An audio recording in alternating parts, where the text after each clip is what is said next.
I'm going to do a couple more. This next one is a poem that was published in Cha, an Asian literary journal, and it's about it's about content creation, but it's also about neoliberalism. Yeah, fuck that, fuck neoliberalism, fuck capitalism, etc., etc. So, top 5 places in Manila to check out while the city swallows us whole. Afterspot.ph. For when you forget that history is the wage of ruin, or for when the next white tourist comes over, either way, how to be presentable in the face of what conquers.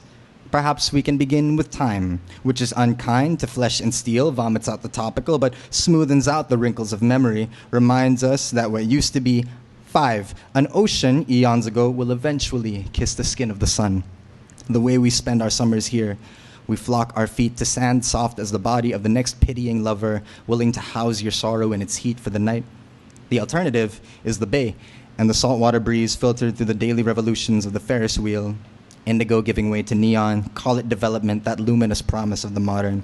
But in case you forget that within spitting distance of the dock is 4, the biggest mall in the country, sitting heavy on this place like a glass crown on the liver-spotted scalp of a withering king. They put an actual globe in the middle of the roundabout because nothing says United Nations like an enclosure of neighboring casinos. The few remaining smoking areas since that damned Executive Order 26. Yes, we have skylights. Yes, our smog is bespoke. Yes, it is possible to be lost even when you know exactly where you are, if where you are is the last corner unmolested by the shadow promises of a tiger utopia.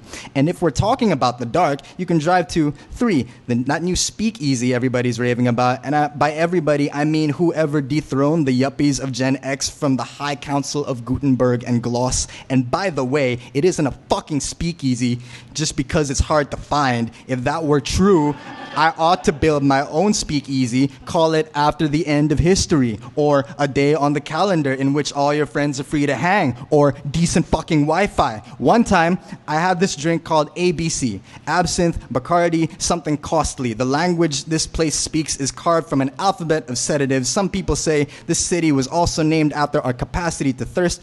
My dila, so open wide, big boy, because isn't everything here just 2, a desert mouth calling out to Abraham for a drop of the last typhoon that promised a clean canvas to begin again with. Still, check out this sky deck. Babylon with a penthouse, a view that also gazes into thee. All these stories beneath us, and I still can't find a solid meta-narrative to ride the dick of. Better luck in the red light district. Better luck in Congress. I'll let you in on a secret. We turn the wheels of the content machine. We deal beauty. We cast pearls into the nooks where so many snouts before have burrowed into. For a scrap of what flourishes in decay, may we never forget what sustains us. Let me speak of the great one, Jollibee drought of 2014, and how for weeks there was no golden skin to tear from the savory morsel of all our tiny dreaming, and how back then we didn't know. I'm sorry, we didn't know. The whirring in the back of the kitchen were death rattles, and we were still young enough to believe that turning back time meant we could catch the swing of its nastiest haymakers and throw it down on the mat to twist its limbs and make it consider mercy. No move in the book to get you out of this headlock. Ditch your cyanide molar tactics. It's all teeth.